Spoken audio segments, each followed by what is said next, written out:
নমস্কার বন্ধুরা, আশা করি আপনারা সকলে ভালো আছেন আর আমরাও সকলে ভালো আছি। আর আমার কথা ব্লগে আপনাদের সকল বন্ধুদের স্বাগত জানাচ্ছি। আর এখানে দেখছেন তো, দেখে কি মনে হচ্ছে না যে তালের ফুলুরি বা তালের বড়া?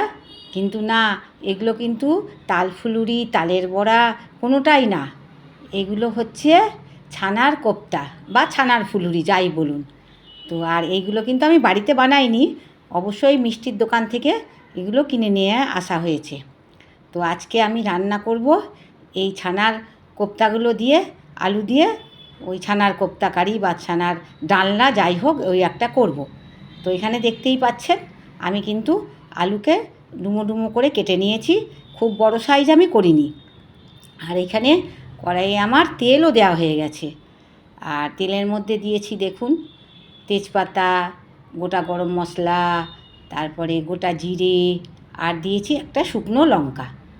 এই আমি ফোড়ন দিয়েছি। তা ফোড়ন এখন নাড়াচাড়া করছি যাতে ফোড়নটা একটু ভালো করে ভাজা হয়ে সেন্ট বেরোয়। তা ফোড়ন ভালোভাবে ভাজা হয়ে গেলেই আমি কিন্তু আলুগুলোকে প্রথমে ভেজে নেব। তাই এখানে দেখুন আমি কিন্তু আলুগুলোকে এবার আমি তেলের মধ্যে দিয়ে দিলাম। তা আলুগুলোকে তেলের মধ্যে সব একে একে দিয়ে নেব, দিয়ে তারপরে আলুগুলোকে ভালো করে ভাজবো। তা এখানে আমার কিন্তু আলুগুলোকে সবই দেওয়া প্রায় হয়ে যাচ্ছে। তো যতগুলো আলু কেটেছিলাম আমি সব এখানে আলু দিয়ে দিলাম।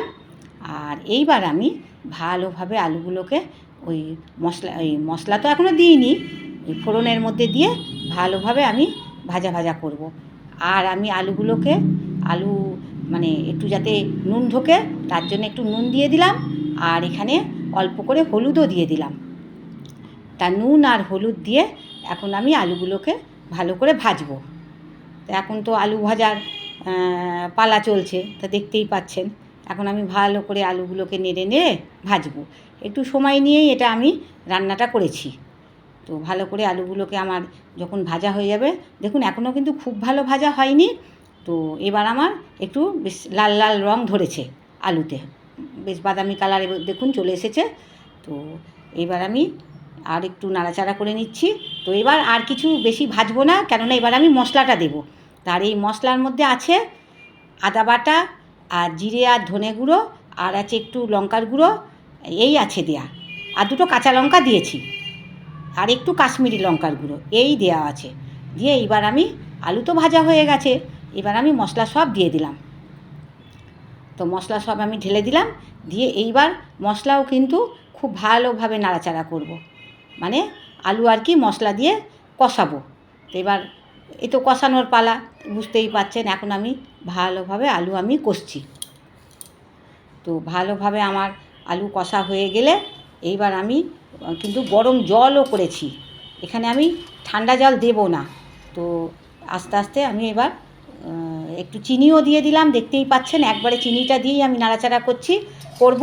আর একটু নাড়াচাড়া করব, চিনিটা আমার দেওয়া হয়ে গেল।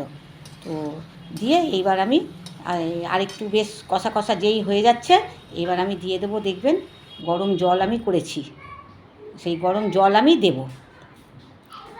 তো আমি ঠান্ডা জলটা দিলাম না, ঠান্ডা জল দিলেও দেওয়াই যায়, কিন্তু গরম জলটা বেশ তাড়াতাড়ি সেদ্ধটাও হয়ে যাবে।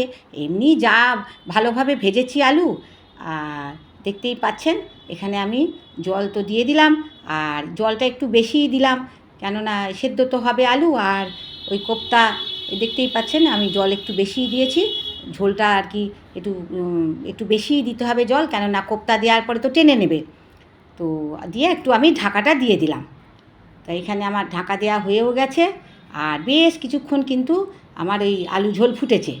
তো এবার আমি দেখুন খুলেছি, তো ভালোই বেশ সেদ্ধ হয়ে গেছে আমার আলু।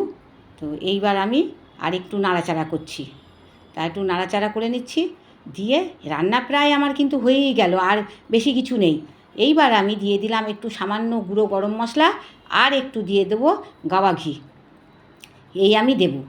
তো দেখতেই পাচ্ছেন আমি এখানে গাওয়া ঘি আর গরম মশলার গুঁড়ো আমার দেওয়া হয়ে গেল। এইবার আমি দেব ছানার কোপ্তাগুলো, যে ছানার যে বল কেনা হয়েছে সেইগুলো এবার আমি দিয়ে দেবো। এই ছানার বল কিন্তু খেতে খুব ভালো, আর একটুও টক নেই, কিচ্ছু নেই। আমরা মিষ্টির দোকান থেকে কিনেছি, খুব ভালো দিয়েছে। তো একটা ভাজা খেয়েও দেখেছি, দেখি তো টক লাগছে কি না, দেখলাম যে না, খুব সুন্দর। তো এখানে তো দেখতেই পাচ্ছেন একবারে রসগোল্লার মতন জলে ভাসছে। তো এইবার আমি একটু ঢাকাটাও দিয়ে দেবো। তা একটু ঢাকাও আমি দিয়ে দিলাম, যাতে একটুখানি ওই গরম মশলা, ওই যে ঘি দিলাম, তার জন্য আমি ঢাকা দিয়ে দিলাম। তো এখানে দেখছেন বেশ ভালো করে ফুটেও গেল। খুব যে বেশি ফুটালাম তা নয়, কেননা এগুলো আবার তখন একটু বেশি ছেড়ে যাবে, কিছু হবে, ওই জন্য আমি বেশিক্ষণ ধরে ফুটাইনি। এই গরমেই সুন্দর ওই ঝোলের যে ঝোলটা আর কি ওই বড়ার মধ্যে ঢুকে যাবে, কোপ্তার মধ্যে ঢুকে যাবে। তো বন্ধুরা, আমার এই নিরামিষ রান্না আপনাদের কেমন লাগলো অবশ্যই কমেন্টে জানাবেন। আর পেঁয়াজ রসুন দিয়েও হয়তো করা যায়, তো আমি এইগুলো একটুখানি এই নিরামিষভাবেই করি। তো বন্ধুরা, আজকে আমি তাহলে আসি।